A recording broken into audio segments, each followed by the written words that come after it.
Bonjour à tous, dans ce nouvel épisode de En mit en tête, nous restons dans le domaine de l'enseignement avec Pierre-Henri, un enseignant remplaçant qui a été affecté dans la plus grande commune de France, Maripasoula.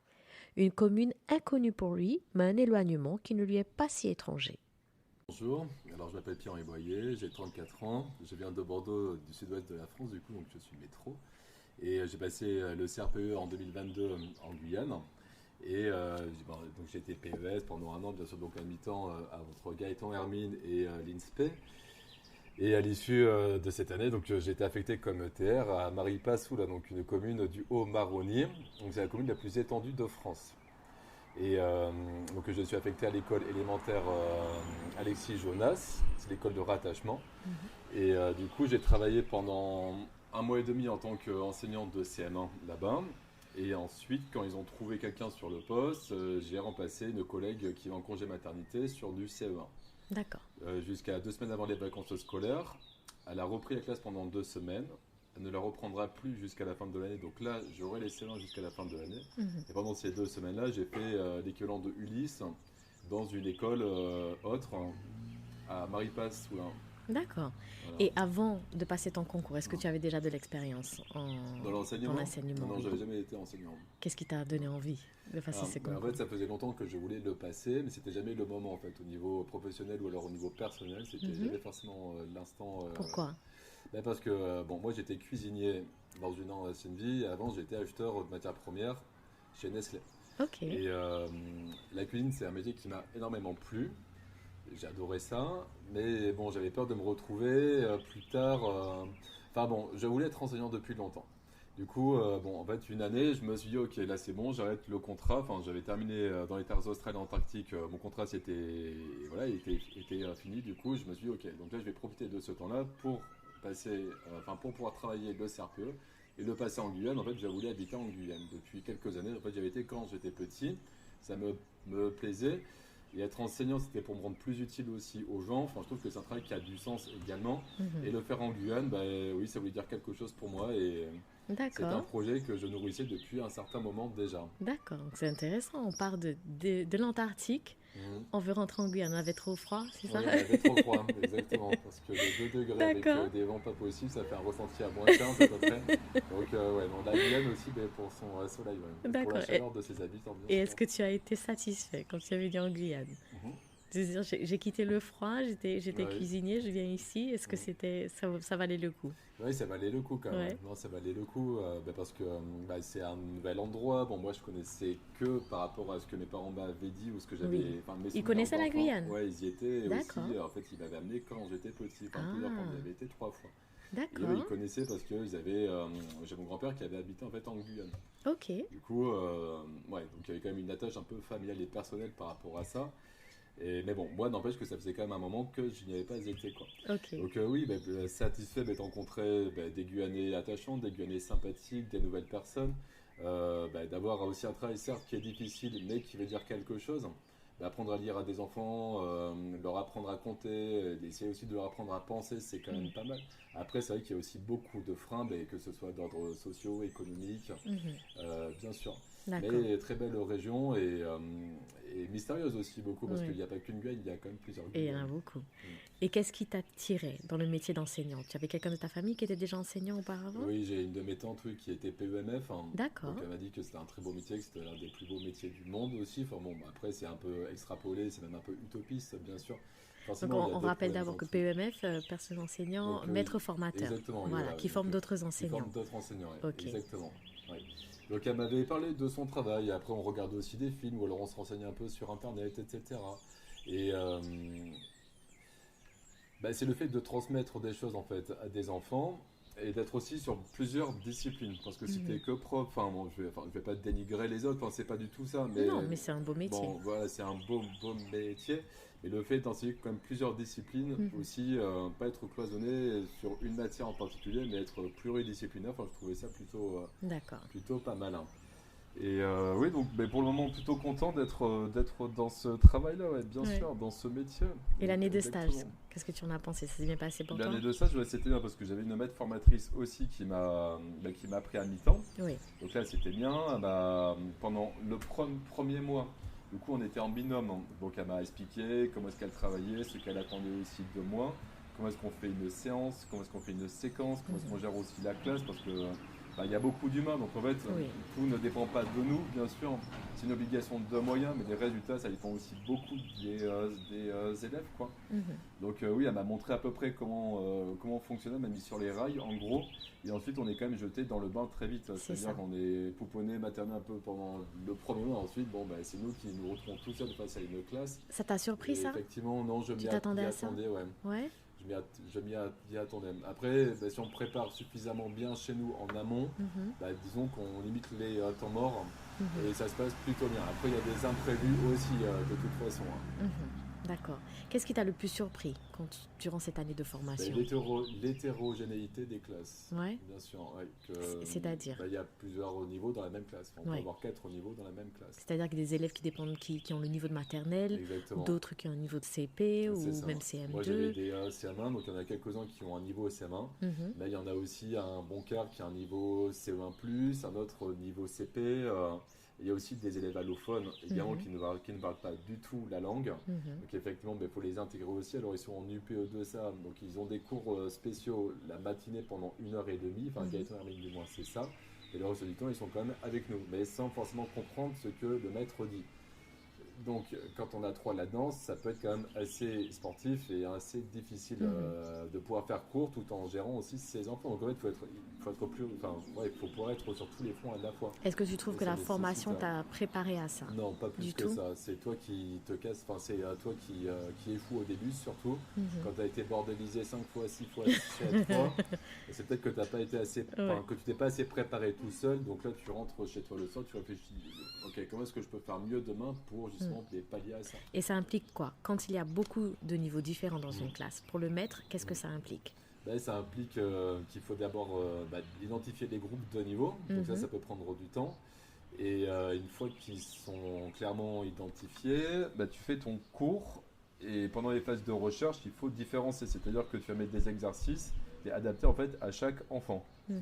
Mais ça nécessite de leur faire une certaine autonomie parce qu'ils doivent travailler soit tout seuls, soit en groupe quand toi tu vas t'occuper d'un autre groupe. C'est ça. Mais c'est attendre beaucoup quand même de maturité de la part de petits qui ont 8 ou 9 ans. Mhm. Leur demander de rester sages, de rester à peu près silencieux, même s'il ne faut pas leur couper forcément la voix, bien sûr, ils peuvent discuter entre eux, mais ça peut déborder quand même très vite. Mhm. Donc ça, je pense que ça se gère avec l'expérience aussi. Mhm. Et tu as D'accord. aussi les enfants qui ont des troubles, qui ont des troubles physiques aussi. Moi, j'en avais un qui était autiste également. Mhm. Donc non, il y a eu des après-midi où c'était quand même très très dur. Mhm. Donc en D'accord. fait, on est seul, sans expérience, confronté à tout ça.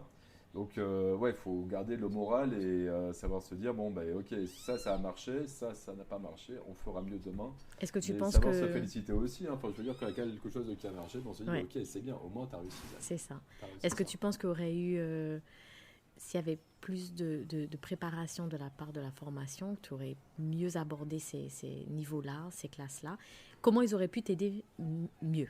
Je suis pas sûr que ce soit une question de préparation de la part de la formation. Ça dépend de ce qu'on entend, mais plus une question d'organisation. Peut-être qu'on devrait faire déjà, moi, je trouve que la formation sur un concours externe, la formation est trop courte. C'est seulement 1 an. Alors, peut-être tu fais ça en 2 ans, mais tu fais 6 mois par niveau. Tu vas mettre 6 mois dans un CP, tu vas mettre 6 mois le PES dans un CE2, 6 mois dans un CM1, 6 mois dans un CM2, où tu les fais aussi travailler en maternelle. Voilà. Il faudrait voir à la fois le côté maternel et le côté élémentaire. Alors que quand on te cloisonne pendant 1 an à mi-temps dans un seul et même niveau, et que l'année suivante on te dit tu es censé travailler de la petite section au CM2, non, la formation vrai, peut ça. aller un peu hors sol par rapport à ça. C'est ça, parce que si on te met dans un CE2 par exemple, tu n'as jamais connu de maternelle, l'année prochaine, Oui. on te met dans une maternelle, tu ne sais pas quoi faire, même si on t'a donné la théorie pendant la formation, et tu peux te retrouver complètement perdu. Tu vas sur internet et tu vas chercher C'est des ça. programmes et tu te débrouilles. Et tu apprends comme sur le peux tas. Et tu apprends sur le tas. C'est ça. Voilà, donc effectivement au niveau efficacité, tu embrayes difficilement parce que il faut comprendre vraiment cette autre facette du métier.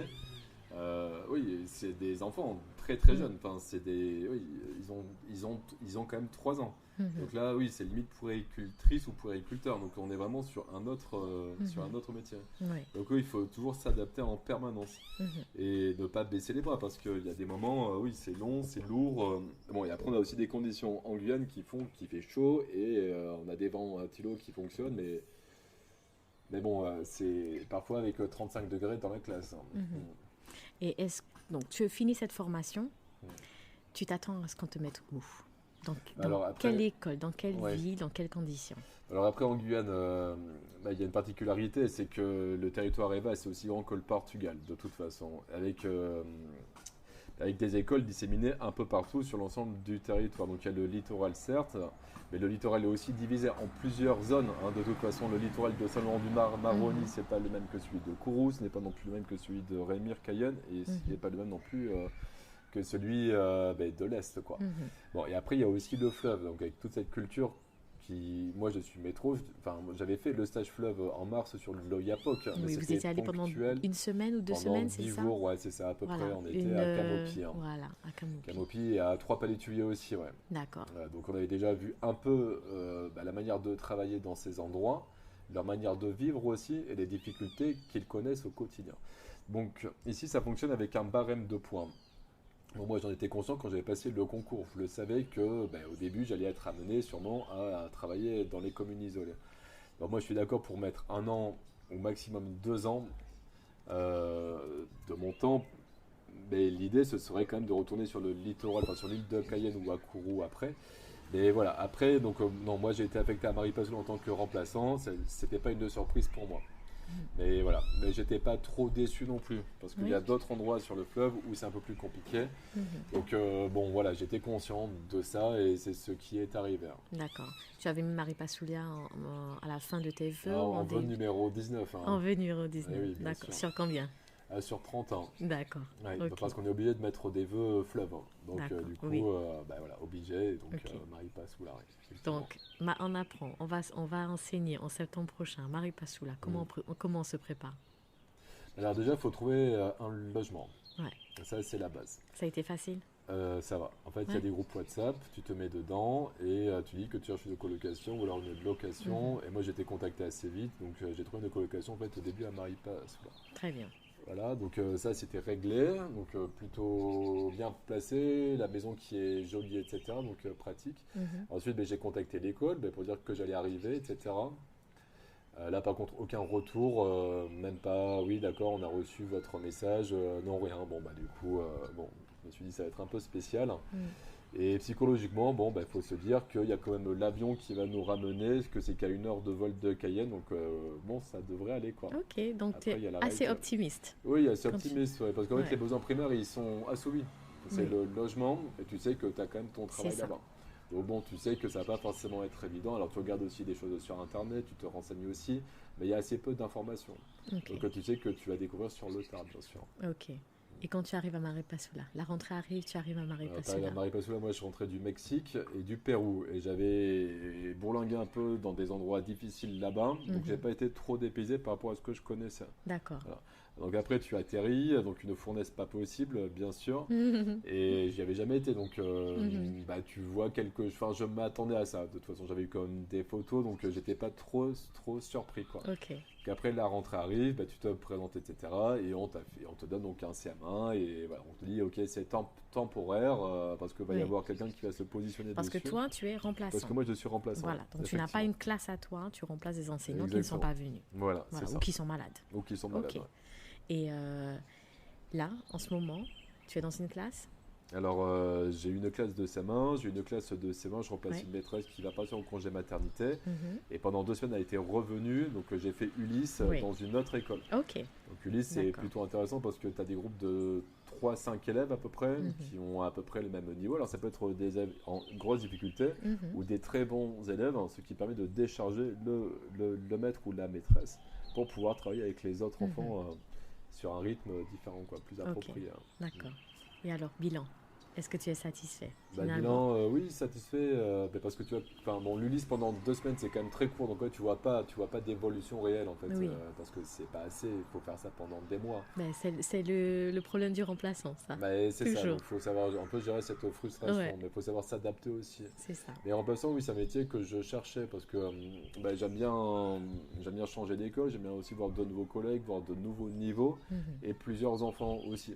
Et ne pas avoir les mêmes terribles toute l'année, même si mhm, on sait qu'on aura des terribles dans chaque classe, mais c'est pas les mêmes. mhm. Après, on voit quand même des évolutions et oui, donc bon, globalement, ça va globalement content. Oui, Après, il y a encore beaucoup à faire et le niveau sur le web, il est comme il est, quoi. oui, C'est bah que bah, tu oui. vois des gamins de CM1, CM2, le T c'est le R et le M c'est le P. Mm, Donc ouais, il y a un niveau qui est quand même très très faible. ouais, Mais bon, c'est pas la même manière de vivre et ils attendent pas la même chose de l'école que dans d'autres endroits oui. non plus. Ok. Et de vivre Maripasoula, ça t'a changé un peu de ton univers, Mm. de tes habitudes? Alors moi, j'aime. Ouais. Qu'est-ce que tu en penses aujourd'hui? Est-ce que tu es satisfait de Maripasoula? Je sais que c'était difficile à un moment, il n'y avait pas d'avion. Mhm. Je sais que c'est difficile parce qu'il n'y a pas vraiment d'endroit pour acheter de l'alimentation. Mm. Et quand il y en a, c'est très cher. Voilà, Alors, t'as tout résumé. maître Pierre-Henri, On peut passer sur une bouteille d'eau à 4 euros. Hein, chez c'est le ça. Péruvien, c'est à peu près ça. En face, côté sur Naples, bon, tu les as à 1,50 €. Après, oui, non, bon, ben, Maripasoula, c'est vrai qu'il y a des difficultés. Donc, on parle de l'enclavement de la Guyane, bien Mhm, sûr, un accès inégal aux services publics. Voilà, après, les gens, bon, ben, ils sont quand même assez gentils, mine de mhm, rien. Bon, t'es pas accueilli à bras ouverts, mais t'es pas non plus rejeté. Donc, mhm, après, ça dépend toujours comment tu es. Moi, j'avais beaucoup déménagé dans ma vie et mhm, recommencer à zéro, je l'avais déjà fait, donc ça me faisait pas peur en fait. Donc, il faut savoir s'adapter et savoir aussi gérer la frustration. Voilà. mhm, Les Marie Passoula, bon, bah, on peut s'approvisionner quand même parce que tu vas faire les courses à Albina 2. Bon, c'est pas de la meilleure qualité, mais tu as quand même les produits de base. Bon, mhm, si tu veux pas manger du steak, enfin, si tu manges pas de steak ou des trucs comme ça. Mais tu as quand même un petit minimum en fait. Donc, mhm, c'était pas trop dur. Ensuite, il y a plusieurs restaurants à Maripasoula aussi. Il y a aussi des bars, il y a une ville locale. mhm, Donc, il faut s'intéresser à la culture Aloukou. mhm. Il y a des cours d'Aloukou qui sont prodigués gratuitement. Donc, bon, bah, là, du coup, bah, tu y vas. T'en as Tu rencontres profité? aussi des gens, j'en ai profité. Ok. Euh, donc il y a des lieux de vie et j'ai rencontré du monde en fait assez vite. Donc je me suis fait un réseau de 5 6 personnes et il y a D'accord. des petites activités, donc tu peux louer des quads, tu peux faire de la pirogue, tu peux aller visiter les villages à côté comme Papa Juston, tu peux aller au camp, enfin c'est quoi, c'est les Abatiques Kotika, c'est une Oui. petite île en fait où il y a un carbet, Mhm. c'est plutôt sympa. Il y a les cascades non c'est pas les chutes Voltaire mais il y a des cascades en fait qui sont Oui, pas non plus oui, très loin. j'ai oublié le nom, oui. Oui, oui. Et bon, après, c'est vrai qu'il y a quand même des moments où tu te retrouves tout seul. Bon, tout Mhm. seul, c'est face à toi-même aussi. Bon, ben, c'est là quand même qu'il faut garder le moral. On a Internet qui fonctionne à peu près bien aussi. Mhm. Et il faut trouver un hobby, hein. Donc, ben, Mhm. soit tu écris, soit tu révises pour passer peut-être un autre examen ou alors un nouveau concours. En Mhm. fait, c'est qu'on a beaucoup de temps libre devant nous et ça peut faire peur. Ouais, Donc, faut pas tomber dans des travers. Les travers, ça peut être la paresse. ouais, Parce que moins on en fait, moins on a envie de préparer les cours. ouais. Ça, c'est possible. Ça peut être l'alcool aussi, ça peut être la drogue, ça peut être les bagarres. Mhm. Quand tu es au courant de ça, moi je le savais avant de partir. Parce que dans les terres australes en Antarctique où j'avais vécu 7 mois, c'est pareil. C'est très isolé, c'est 2 semaines de bateau, c'est l'hélicoptère depuis le bateau pour aller à Port-au-Français. Donc, j'avais déjà vécu dans des milieux difficiles. Donc ce qu'il faut, bah, c'est savoir occuper son temps. Alors moi, je fais des cours particuliers en fait à la bibliothèque le mardi et le jeudi après-midi. Là, je me suis inscrit aussi au PACT. Donc ça m'occupe le lundi aussi après-midi. Mhm. Pour donner Il des faut être cours occupé pour supplémentaires à donner des des cours enfants. supplémentaires à des enfants en difficulté, donc Oui. en français, en maths au collège. Mhm. Voilà, ce qu'il faut, c'est réussir à meubler son temps. Où tu fais des Mhm. jeux de société, donc tu reçois du monde chez toi. Mhm. Ou ben moi, le vendredi soir, j'aime bien faire un repas à la maison. Donc voilà, je cuisine des bonnes choses et on fait un petit apéro. Donc Oui. voilà, il faut Il faut pouvoir meubler s'occuper. son temps. Il faut pouvoir s'occuper. Oui. Parce Parce que que. là-bas, les écoles, Ah oui. les cours terminent à Voilà, alors là-bas, les cours terminent à midi et demi. En fait, midi et ils commencent demi. à 7h30, ils terminent à midi et demi, du lundi au vendredi. Ouais. Donc Et ça pas fait de qu'on a cours. quand même tous les vendredis, enfin on a tous les après-midi, hein. Mhm. Voilà. Donc D'accord. il y a une salle de sport aussi, donc là tu peux en faire un petit peu. Mhm. Après il fait aussi très chaud, donc les après-midi les gens en fait ils finissent la classe, ils vont manger, ils font la sieste pendant 45 minutes et après ils reprennent leur s'occupent. petit rythme quoi. Ouais. Voilà, ils s'occupent. D'accord. Mais voilà, donc effectivement, après moi j'ai eu des moments difficiles aussi. Donc, faut garder le cap. Après, on a un métier qui est assez bien. couper, c'est-à-dire que les périodes, dont les 2 premières sont longues, 2 fois 7 semaines, c'est hyper long, bien sûr, parce qu'au bout de la quatrième, tu as quand même un peu refait le tour, Mhm. et quand on n'avait pas d'avion, on ne pouvait plus partir.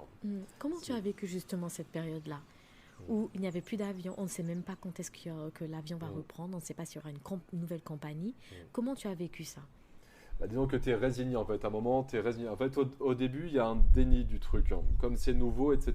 Bon, en fait, au début, tu es un peu excité parce que c'est nouveau, tu prends tes marques, tu construis ton propre réseau. Donc Mhm. ça passe relativement vite.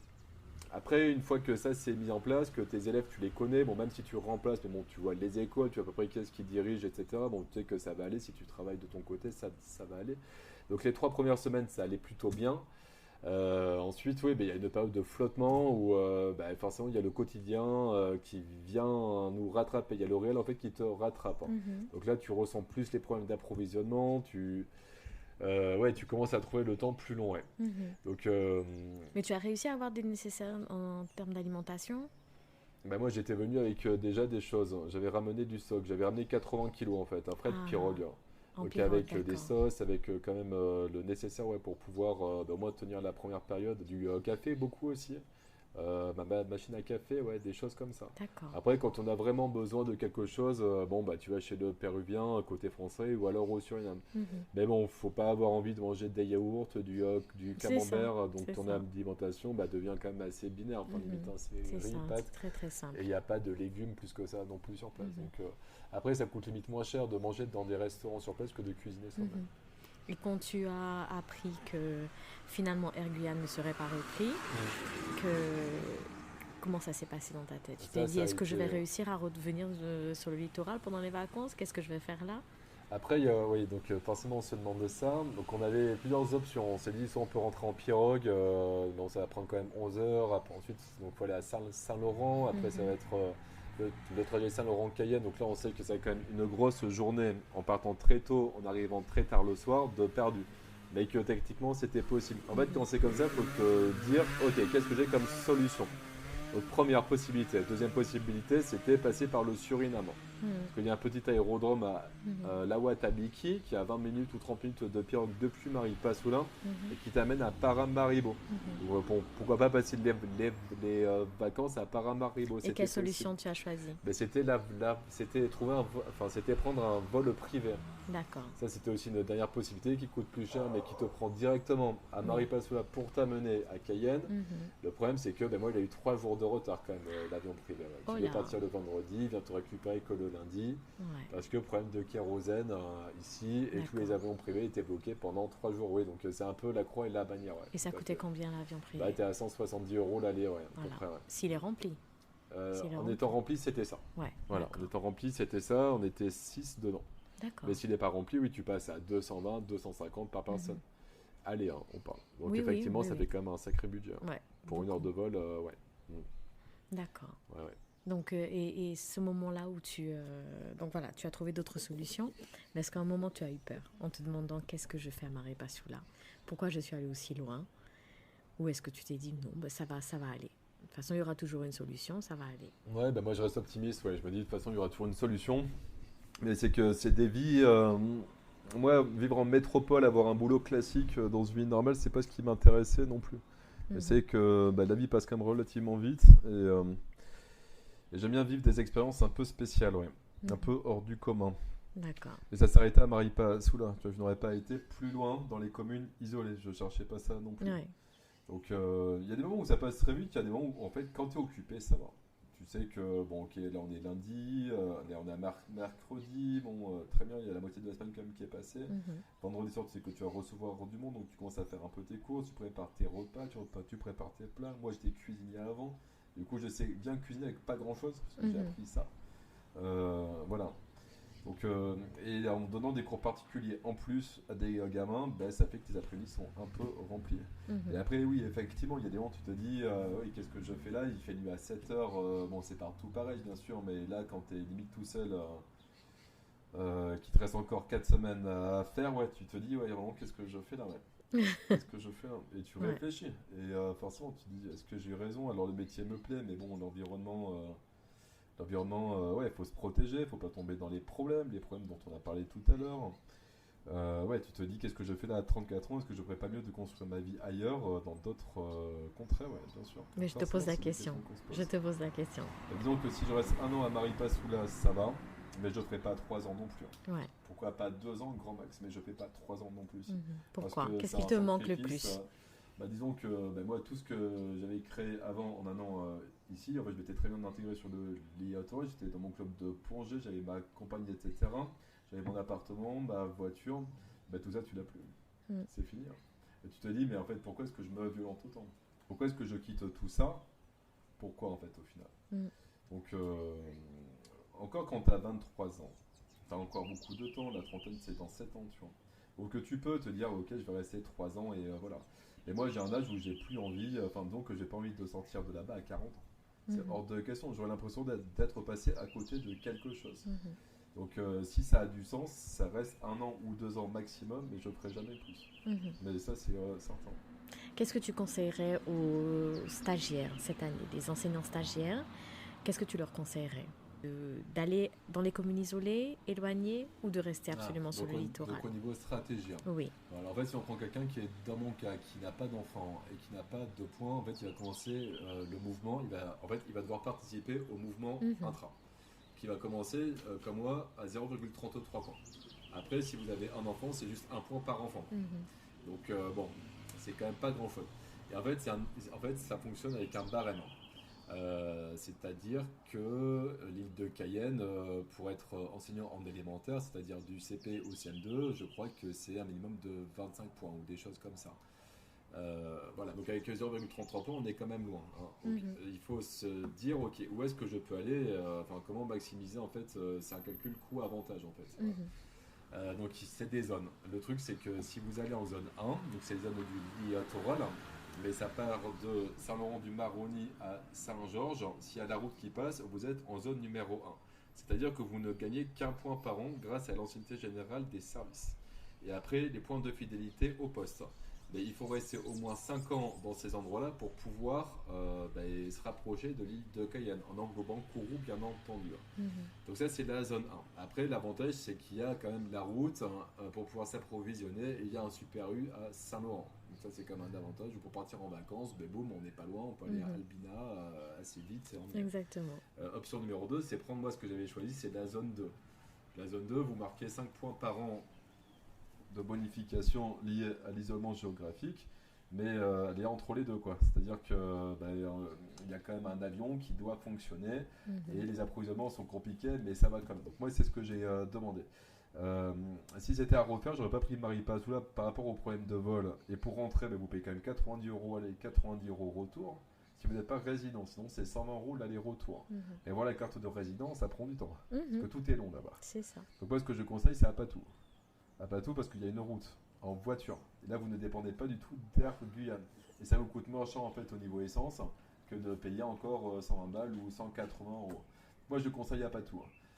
Mais je crois que le barème d'Apatou est plus élevé. C'est pas 0,33 points. Je crois qu'il est un peu plus haut que Maripasoula. Mhm. Et troisième solution, qui est pas si mauvaise, c'est Grand Sentier. Parce que là, vous êtes en zone 3 et vous prenez 10 points liés à l'isolement du poste. Mhm. Mais il y a quand même l'avion qui marche à Grand Sentier. Mhm. Donc si c'est à refaire, j'aurais pas pris Maripa parce que moi j'ai eu les inconvénients de Grand Sentier, mais pas les points de Grand Sentier. Mhm. J'ai eu les points d'Apatou, mais avec les inconvénients de Grand Sentier. C'est ça. Donc parce que c'est plus isolé Grand Sentier. Mhm. Donc moi c'était à refaire, soit j'aurais pris Apatou par la route, ou soit j'aurais pris Grand Sentier parce que j'aurais pris 10 points. Et Mhm. pas Maripa Soula. D'accord. Parce que t'es quand même bien isolé comme à Grand Sentier, C'est ça. mais tu prends pas 10 points. Et par contre, t'es payé comme à Apatou, sauf qu'à Apatou, ils sont avantagés par rapport Par à la toi, route. vu qu'ils ont la voiture. Mhm. Donc non, moi j'aurais jamais conseillé. Mais bon, quand on sait pas. Oui, on Quand on apprend sait après. pas, et le problème du rectorat aussi, mais je pense qu'ils en jouent aussi exprès, c'est qu'il n'y a aucune information. Il n'y a aucune information. Alors on va te faire des cours à la fac X ou Y qui ne sont pas forcément en lien avec ton métier terrain, mais surtout qui ne sont pas en fait en lien avec tes 2 ou 3 prochaines années. Donc non, moi je ne conseille pas forcément Maripasoula. Après, il y a quand même des culturels, c'est quand même relativement grand, il y a des choses aussi à faire, les gens sont aimables. Mais au niveau rapport coût-avantage sur les points, non, je ne conseillerais pas ça plus que ça. Mhm. Après, je ne regrette pas non plus d'y avoir été. Mhm. Qui vient Maripasoula dans sa vie? Mhm. Maripasoula, bien sûr. Mhm. Mais ensuite, C'est ça. je préfère avoir eu ça comme vie que bosser dans un bureau à Paris. Je peux plus revivre ça. Oui. Donc, après, on a une tendance à se plaindre aussi, assez énorme. Mais la vie n'est pas si terrible que ça. Il faut avoir une passion si on aime la pêche, si on est sociable. Il faut être à l'origine des actions. Il ne faut pas attendre que ça nous vienne dessus parce que ça ne viendra pas. Il faut faire un peu bouger les choses. Il y a des tournois de pétanque. Je ne dis pas que ça va être la grande vie, mais c'est quand même supportable. Il y a des gens qui sont à Maripasoula, des profs qui sont là depuis 10 ans. Il y en a qui sont là depuis 15 ans. Il y en a qui sont là depuis 30 ans aussi. Donc ça veut dire que c'est pas... Voilà, bon, il y a quand même un confort. On a la clim aussi dans les maisons. Et bon, il y a aussi du monde. Ça dépend comment est-ce qu'on est dans sa tête. Par contre, si on est fragile, je ne conseille pas. Non, mais le fleuve Angers et Rhône, parce qu'il y en a quand même qui sont à Pagny, il y en a qui sont à Trois-Palais-Tuviers, il y en a qui sont à Trois-Sceaux. Donc là, c'est encore plus éloigné et plus dur. Donc non, il faut être quand même relativement fort et savoir pourquoi est-ce qu'on y est aussi. Ou il faut être un peu fou. Je sens quand tu parles que tu es quelqu'un de assez fort mentalement. On essaye de garder le cap. Comme tu disais tout à l'heure, tu es assez positif, ça s'entend. Et il faut rester positif. Ouais. Est-ce que tu penses que c'est parce que tu n'as pas d'enfant, n'est-ce pas? Non, moi j'ai pas d'enfant. Voilà, donc tu es capable pour toi-même, tout seul, de pouvoir vivre tout ça. Est-ce que tu penses qu'une famille peut le faire? Une famille, je veux dire, par exemple, en enseignant avec son enfant ou avec sa femme, ses enfants, venir à Maripasoula, s'installer. Est-ce que tu penses que c'est possible? Oui, complètement. Maripasoula, oui, bien sûr. Parce que les écoles sont proches du bourg déjà. Oui. Donc c'est pas la peine d'avoir de voiture. À pied, entre 5 et 8 minutes à pied, oui, c'est complètement possible. C'est pas dangereux plus que ça. Il y a une stabilité. Il y a des maisons aussi qui sont bien équipées. Il y a le dispensaire pour se faire soigner. Bon, faut pas être pressé. Moi, j'ai attendu 6 heures la dernière fois, mais bon, n'empêche que. Il y a une bibliothèque aussi. Il y a des manifestations culturelles. Et tu sais, il y a aussi, enfin, mine de rien, il y a beaucoup de familles avec enfants qui vivent là-bas. C'est les locaux. Ils y arrivent bien. Oui. Après, bon, le niveau scolaire reste quand même assez difficile. Donc, une famille qui vient s'installer pour enseigner, je pense qu'elle doit faire aussi l'école à la maison et bien suivre l'enfant. Et sur le coût de la vie, est-ce que tu trouves que c'est raisonnable ou pas? Est-ce que toi, tu as l'impression que tu as plus dépensé là-bas, même si il y a moins d'activités là-bas, tu n'as pas d'essence à payer, etc. Est-ce que tu as l'impression que tu as dépensé plus d'argent que lorsque tu étais sur le littoral? Non, je dépense moins d'argent que quand je suis sur le littoral, parce que forcément, il y a beaucoup moins d'activités. Donc les restaurants, tu ne vas pas non plus trop, ou alors tu y vas, mais ça va coûter 8 euros. Non, tu n'as pas de gros postes de dépenses, bien sûr. D'accord. Tu ne vas pas consommer, tu ne vas pas jeter d'habits, tu ne vas pas jeter de chaussures. Après, si, il y a quelques bars, donc là, on va y rester, on va y passer un peu du temps le vendredi, quoi, bien sûr. Mais tu vas pas te ruiner avec... des économies, c'est-à-dire qu'avec 1200 euros, tu vis correctement et tu payes ton logement. Donc moi, j'habite plus en colocation, j'habite la maison qui est à côté de mon ancienne maison. Elle est très bien, je paye ça 700 euros. Tout seul? Ouais. Et elle est bien dans le bourg, elle est très bien placée. D'accord. Charge comprise, électricité et eau là-dedans, tu vois. Ok. Voilà. Après, franchement, en dépensant 5 ou 600 euros, grand max, oui, tu vis bien. Mais ça, c'est si tu pars pas.